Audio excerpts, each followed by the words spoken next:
ಕ್ಷಣ ಹೊತ್ತು ಅಣಿಮುತ್ತು ಧ್ವನಿ ಸುರುಳಿಯಲ್ಲಿ ಇಂದಿನ ವಿಷಯ ಮೊದಲು ಬಂಡೆಯಲ್ಲಿ ಹುದುಗಿದ್ದ ವಿಗ್ರಹಗಳು. ನೀವು ಇದೇ ಮೊದಲು ಈ ಕಥೆಯನ್ನು ಕೇಳುತ್ತಿರುವಿರಾದರೆ ನನ್ನ ಯೂಟ್ಯೂಬ್ ಚಾನಲ್ ಸಬ್ಸ್ಕ್ರೈಬ್ ಮಾಡಿಕೊಳ್ಳಿ. ಒಮ್ಮೆ ಶಿಲ್ಪ ವೈಭವಕ್ಕೆ ಹೆಸರಾದ ದೇವಾಲಯದ ಮುಂದೆ ನಿಂತು ನಮ್ಮ ಸ್ವಾಮೀಜಿಯವರು ಮಾತನಾಡುತ್ತಿದ್ದರು. ಅವರು ಇಲ್ಲಿನ ಎಲ್ಲ ಸುಂದರ ವಿಗ್ರಹಗಳು ಮೊದಲು ಬಂಡೆಗಲ್ಲುಗಳಲ್ಲಿದ್ದವು. ನಮ್ಮೆಲ್ಲರಲ್ಲೂ ದೈವಿ ಗುಣಗಳು ಮತ್ತು ಆಸುರಿ ಗುಣಗಳು ಕೂಡಿಕೊಂಡೇ ಇರುವಾಗ ನಾವು ಬಂಡೆಗಳ ಹಾಗೆ ಕಾಣುತ್ತೇವೆ. ಆಸುರಿ ಗುಣಗಳನ್ನು ಕೆತ್ತಿ ತೆಗೆದಾಗ ನಾವು ಸುಂದರ ದೈವಿ ಮೂರ್ತಿಗಳಾಗುತ್ತೇವೆ ಎಂದರು. ನಮ್ಮಲ್ಲಿನ ದೈವಿ ಮೂರ್ತಿಯನ್ನು ಹೇಗೆ ಹೊರತೆಗೆಯಬೇಕೆಂದು ಕೇಳಿದಾಗ ಈ ಕಥೆಯನ್ನು ಹೇಳಿದರು. ಒಮ್ಮೆ ರಸ್ತೆಯ ಪಕ್ಕದ ದೊಡ್ಡ ಮನೆಯ ಆವರಣದಲ್ಲಿ ಬಿದ್ದಿದ್ದ ಒಂದು ದೊಡ್ಡ ಬಂಡೆಗಲ್ಲನ್ನು ನೋಡುತ್ತಾ ಒಬ್ಬಾತ ನಿಂತಿದ್ದನಂತೆ.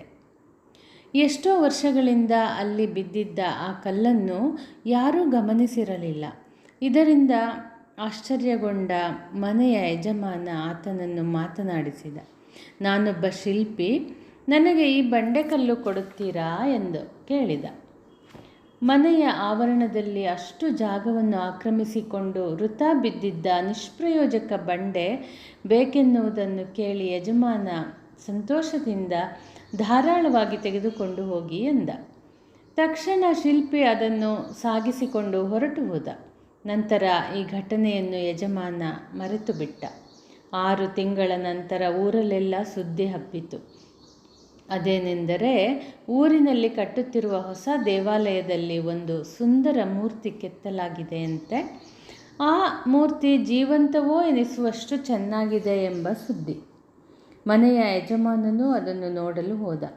ಅಲ್ಲಿ ತುಂಬಿದ್ದ ಜನ ಮೂರ್ತಿಯನ್ನು ಮೆಚ್ಚಿಕೊಳ್ಳುತ್ತಿದ್ದರು. ಯಜಮಾನನಿಗೂ ಮೆಚ್ಚುಗೆಯಾಯಿತು. ಮೂರ್ತಿಯ ಪಕ್ಕದಲ್ಲಿ ನಿಂತಿದ್ದ ಶಿಲ್ಪಿಯನ್ನು ಯಜಮಾನ ಗುರುತಿಸಿ ಅಭಿನಂದಿಸಿದ. ಈತನಿಂದ ಕಲ್ಲು ಬಂಡೆಯನ್ನು ಕೇಳಿ ತೆಗೆದುಕೊಂಡು ಹೋದಾತ ಅದೇ ಶಿಲ್ಪಿ. ಈ ಸುಂದರ ಮೂರ್ತಿ ಎಲ್ಲಿತ್ತು, ಸುಂದರ ಮೂರ್ತಿ ಹೇಗೆ ಸಿದ್ಧವಾಯಿತು ಎಂದು ಕೇಳಿದಾಗ ಶಿಲ್ಪಿ, ನಿಮ್ಮ ಮನೆಯ ಆವರಣದಲ್ಲೇ ಬಿದ್ದಿದ್ದ ಬಂಡೆಯಲ್ಲಿ ಈ ಮೂರ್ತಿ ಹುದುಗಿ ಕುಳಿತಿತ್ತು. ಮೂರ್ತಿಗೆ ಅನಾವಶ್ಯಕವಾದ ಬಂಡೆಯ ಚೂರುಗಳನ್ನೆಲ್ಲ ಕಡಿದು ತೆಗೆದು ಹೊರಹಾಕಿದಾಗ ಕೊನೆಗೆ ಉಳಿದದ್ದು ಈ ಸುಂದರ ಮೂರ್ತಿ ಎಂದ. ಯಜಮಾನ, ಅಷ್ಟೊಂದು ವರ್ಷ ನಮ್ಮ ಮನೆಯ ಆವರಣದಲ್ಲೇ ಬಿದ್ದಿದ್ದ ಬಂಡೆಯೊಳಗಿನ ಮೂರ್ತಿ ನನಗೇಕೆ ಕಾಣಲಿಲ್ಲ? ಕಂಡಿದ್ದರೆ ಒಂದಷ್ಟು ಹಣ ಪಡೆದು ಬಂಡೆಯನ್ನು ಕೊಡಬಹುದಾಗಿತ್ತು ಎಂದುಕೊಂಡು ಮನೆಗೆ ಹಿಂತಿರುಗಿದ.